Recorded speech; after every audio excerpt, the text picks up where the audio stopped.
Hey, guys, happy Monday and welcome back. Oh, okay. I'm so excited to start this week. And normally I start off Mondays by thinking, oh my gosh, it's Monday. This is the craziest, busiest work day. But guess what? Potomac, I get to do on Down with Jason. Salt Lake City, I get to do on Down with Jason. I don't have to host these two live. So I'm on cloud nine right now, only because it's different. Like I get to call in, chime in, sometimes banter a little bit back and forth with Jason and Kimpire. I get to rip into Jason a little bit and then be like, I love you, and then move on with my merry way and come back for Hot Messy Topics. By the way, guys, we will be back for Hot Messy Topics tonight at 6 p.m. Eastern. It's a subscribers only live chat. So if you're not subscribed, get subscribed. Don't forget to smash that like button and hit that notification bell. I do want to start this Potomac recap off because we just saw the Real Housewives of Potomac reunion part 2. I want to start this off with a little blind item that came out. This is scandalous as hell. So the blind item said there are at least 3 women that are having an affair with the significant other of a Potomac housewife. Hold on. It's not Ray. Is it Michael Darby? Is it Juan Dixon? Is it Eddie Osefo? Is there any more? Is it G? I have questions. Guys, go ahead and answer below. Who do you think the housewife is? And with that, let's jump right in. It's time for all your binge-worthy pop culture news. Welcome to Up and Adam. All right, guys, so after watching the Real Housewives of Potomac reunion part 2, again, these women did not disappoint. I love the Real Housewives of Potomac season 6. I think that they've been killing it this season so far. And, you know, we pick up where we left off with the drama. It doesn't take long for Candace Diller-Bassett and Mia Thornton to start fighting, and they're still in the middle of fighting, which, okay, you know, honestly, a lot of fans were Team Candace on this one, and it won't shock many people, but Mia can't complain about her mom, who she brought on. You know, I saw where fans were like, wait a minute, Candace, you shouldn't say your mom. But then I was thinking in my head, Mia said to Candace, if my mom, well, she said about Candace, if my mom relapses, then this is going to have to catch me outside. I agree with Candace and Dr. Wendy Osefo. I don't think that this falls on Mia. Well, on Candace, I think this falls on Mia. I think if you decided to introduce your mom to this platform, then you have to handle something like sobriety with kid gloves. You have to be very careful, know what you're doing, know how you're introducing it, and making sure you're protecting her sobriety at all costs. This is definitely a Mia thing, not a Candace thing. I am Team Candace on this one. Now, Mia said that her mom wanted to tell her side of the story on camera, but it didn't feel that way.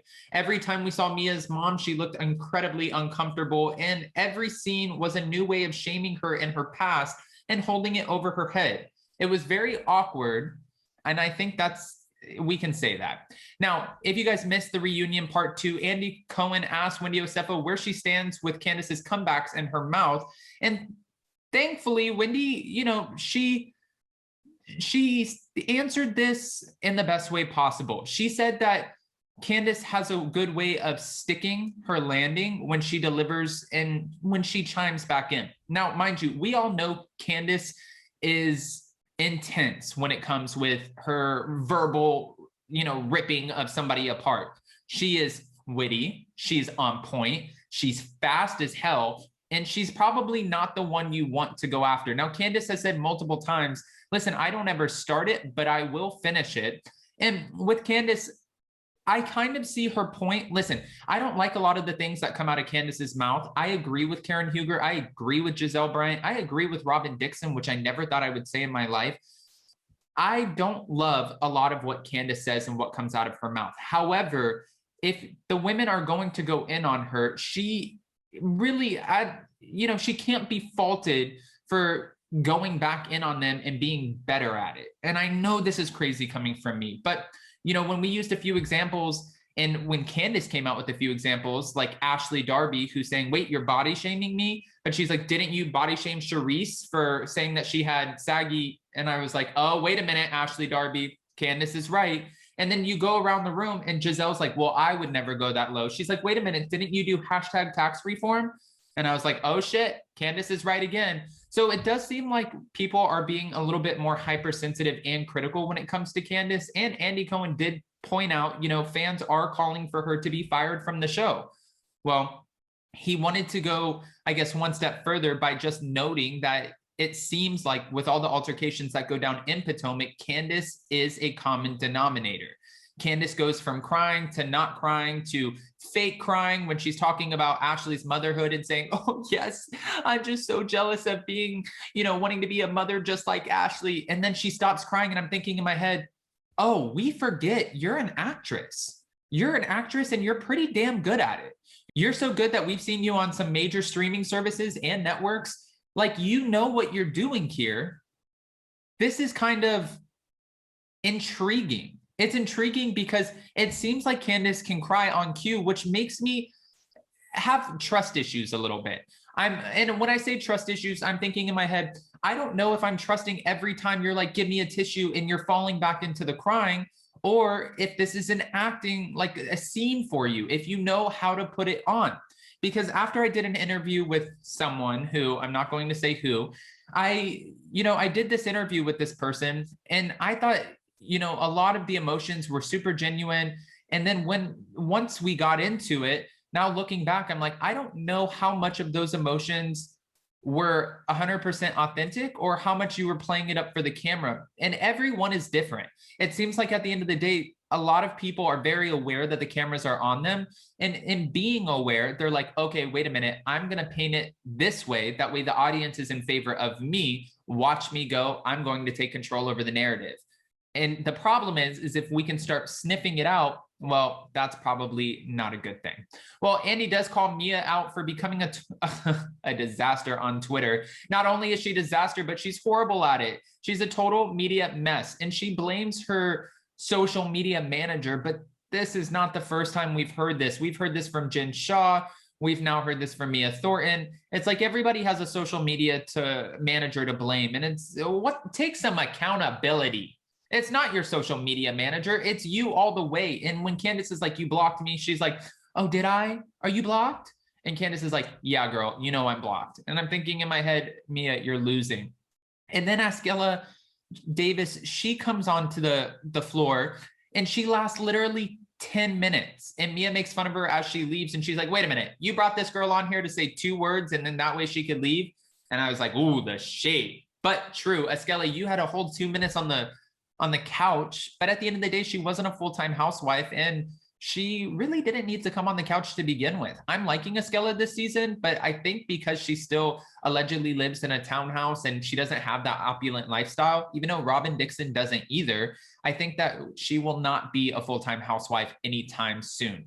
Now, Karen also says that, we all cut with our words, but we don't cut as deep as you do, Candace. And Candace is like, wait a minute, you said that Giselle had an STD. And then also, wait, you guys, this is bullshit. And I was trying to digest this. And for once in my life, I think I'm actually leaning in Candace's favor when it comes to all of this. There's hypocrisy going all across the board. Sure, is Candace a little bit better at cutting with her words? 100%. But does that mean that she's the only one doing it? No. When they played B-roll, we saw Karen's done it, Giselle's done it, Robin Dixon has done it, Ashley Darby has done it, Dr. Wendy Osefo has done it. We've seen all of the women do it. So it seems like just because she's a little bit more witty and fast and her words do hit a little bit more close to the bone, I'm going to say, I think that she gets more scrutiny for that. But guys, I don't want to just give you all of my opinions. I do have a few questions for you because we're going to be recapping the whole reunion, part 2 on Jason's channel at 11 a.m. Eastern Standard Time this morning. So we'll jump into all of this a lot more. But my question for you guys is, what are you thinking about the reunion so far? Are you digging it or are you not into it? And also, how excited are we? Because we know that we're getting Nicki Minaj at the end of the 3rd part of the reunion. So this Sunday, we'll get her at the very end. And then leading into the 4th part, apparently the whole 4th part belongs to Nicki Minaj. And she's coming in with a mission.